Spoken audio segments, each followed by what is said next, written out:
Assalamualaikum warahmatullahi wabarakatuh. Bismillahirrahmanirrahim. Alhamdulillah alladzi rafa'a darajatil ulama bil ulumi wal a'mal. Asyhadu an la ilaha illallah wahdahu la syarikalah wa asyhadu anna Muhammadan abduhu wa rasuluh. Allahumma shalli wa sallim ala sayyidina Muhammad wa ala ali sayyidina Muhammad. Kama shallaita ala sayyidina Ibrahim wa ala sayyidina Ibrahim fil alamin innaka Hamidum Majid. Amma ba'du.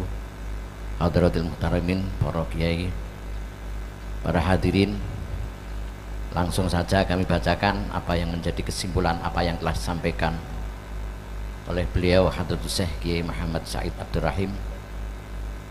Semoga dari apa yang telah dipaparkan menjadikan kita jauh lebih bisa memahami tentang arti dari sebuah politik, yang dengan politik itulah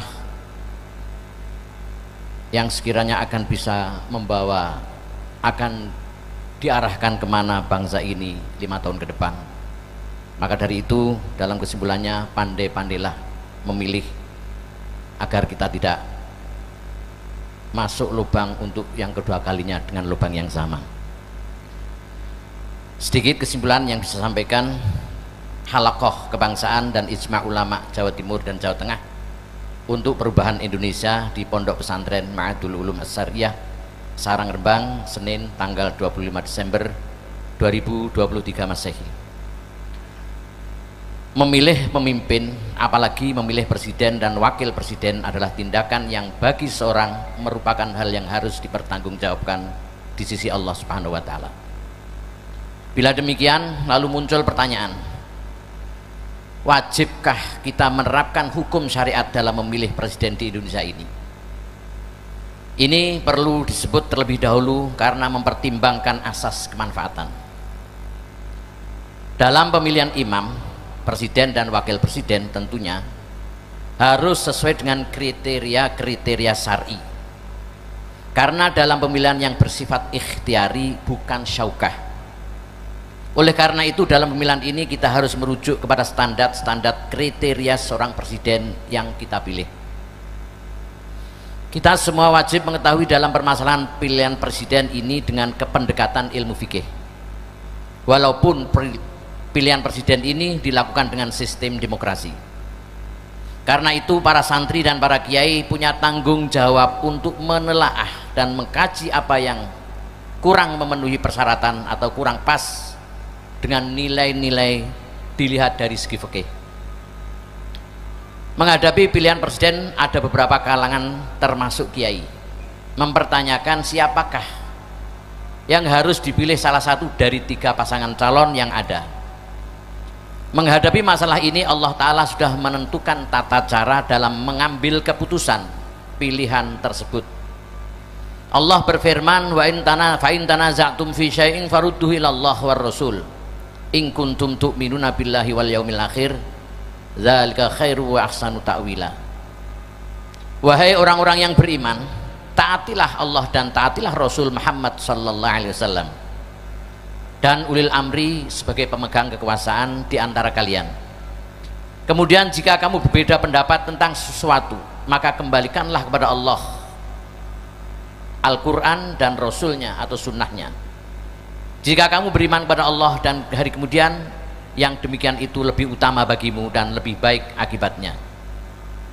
Mengacu rujukan ini, Nabi telah menggariskan ketentuan memilih pejabat termasuk presiden.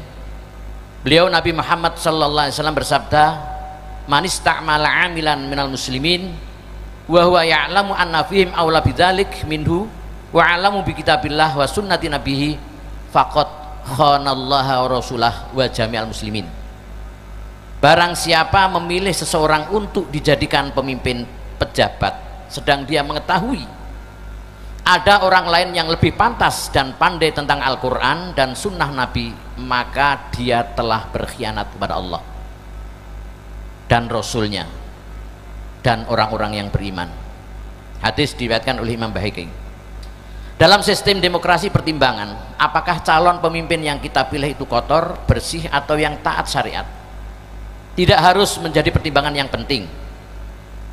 Dalam sistem demokrasi sepenuhnya diserahkan kepada pertimbangan rakyat. Oleh karenanya rakyat harus pandai-pandai memilih calon presiden. Dengan demikian dalam pemilihan presiden ini kita harus mewarnai dengan nilai-nilai syariat atau nilai-nilai fikih. Hal ini sah-sah saja karena Indonesia adalah negara demokrasi Pancasila, dan salah satu sila diantaranya adalah ketuhanan yang Maha Esa, yang dimana negara harus menjamin kebebasan warganya termasuk umat Islam untuk menjalankan syariat yang telah diyakini, termasuk syariat bahwa dalam pemilihan presiden itu calon yang dipilih harus sesuai dengan standar-standar yang syariat. Indonesia ini adalah negara yang sah menurut hukum fikih. Karena itu umat Islam berkewajiban untuk mempunyai imamul a'dham, yang disebutkan dalam sebuah riwayat, man mata bighairi imamin mata mitatan jahiliyatan. Orang yang mati tanpa imam maka mati seperti matinya orang jahiliyah. Naudzubillah. Oleh karena itu wajib memilih imam atau pemimpin. Agar kita memiliki imamul a'dham, dalam kaitan tersebut perlu mempertimbangkan kriteria memilih pemimpin, agar kita bisa mendapatkan imamul a'dham sesuai dengan kriteria yang dicarikan oleh dalam syariat. Pemerintahan sekarang ini kenyataannya tidak bisa memberantas korupsi, menegakkan hukum tidak efektif.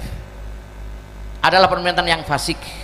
Dalam kitab fikih dijelaskan, hukum asli tentang imam yang fasik harus diganti. Namun dalam kitab fikih juga disebutkan tidak boleh pemimpin dilengserkan. Sebagaimana bila dalam pemerintahan kerajaan, maka melengserkan pemimpin itu hukum asalnya tidak diperbolehkan karena akan menimbulkan kekacauan. Tapi di alam demokrasi ini, di mana presiden dibatasi dengan masa jabatannya, maka menjatuhkan atau mengganti pemerintahan adalah dengan memilih yang bisa menggantinya. Untuk menggantinya harus ada calon yang kita anggap bisa mengatasi problem-problem yang ada di Indonesia ini. Calon yang kita yakini bisa untuk mengatasi problem di Indonesia ini adalah pasangan calon presiden dan wakil presiden Anies Rashid Baswedan dan Abdul Muhaimin Iskandar. Maka dari itu dalam ijma ini bisa kita simpulkan kriteria-kriteria yang ada pada pribadi beliau berdua, yang dimana kita memiliki standar untuk memilihnya, sehingga ada banyak alasan kenapa kita harus memilihnya. Jadi disebutkan ada 3 alasan mengapa memilih pasangan calon presiden dan calon wakil presiden Anies Rashid Baswedan dan Abdul Muhaimin Iskandar. Yang pertama, bahwa Anies dan Muhaimin ini adalah calon presiden dan wakil presiden yang memenuhi kriteria syar'i. Kriteria ini harus dilakukan. Bila tidak sesuai dengan kriteria ini maka tidak boleh dipilih. Dalam hal ini dipilih dengan kondisi ikhtiar, dalam kondisi calon presidennya sudah ada. Sebagai pasangan calon presiden dan calon wakil presiden, kita ditawari untuk memilih, berarti kita harus memilih yang paling ideal, paling baik, paling taat, paling a'lam. Salah satu kriteria calon presiden adalah dia adalah a'lam, dia lebih tahu tentang agama, yang dalam kitab-kitab disebutkan berilmu agama dalam hal perangkat-perangkat yang berkaitan dengan ijtihad. Tapi hal itu terlalu berat. Namun setidaknya alam dalam masalah agama. Adapun nanti ada perkembangan lain, alam dalam bidang ilmu tertentu, itu mungkin bisa dikembangkan sesuai dengan kesepakatan atau undang-undang yang telah disepakati. Pasangan Anies Muhaimin ini alam dalam agama, juga alam dalam ilmu hukum ketatanegaraan. Sebagaimana kita tahu Pak Anies Baswedan punya jenjang pendidikan yang paling tinggi di antara yang lainnya.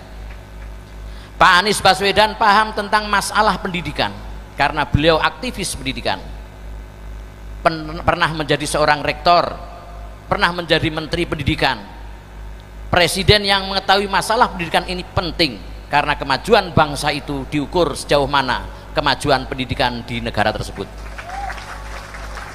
Dalam hal ini kami hakul yakin Anies Baswedan adalah calon yang paling a'lam di antara calon-calon yang ada. Tepuk tangannya dong. Dalil syariat ini tersebut dalam hadis di atas dan dalam kitab Mughnil Muhtaj.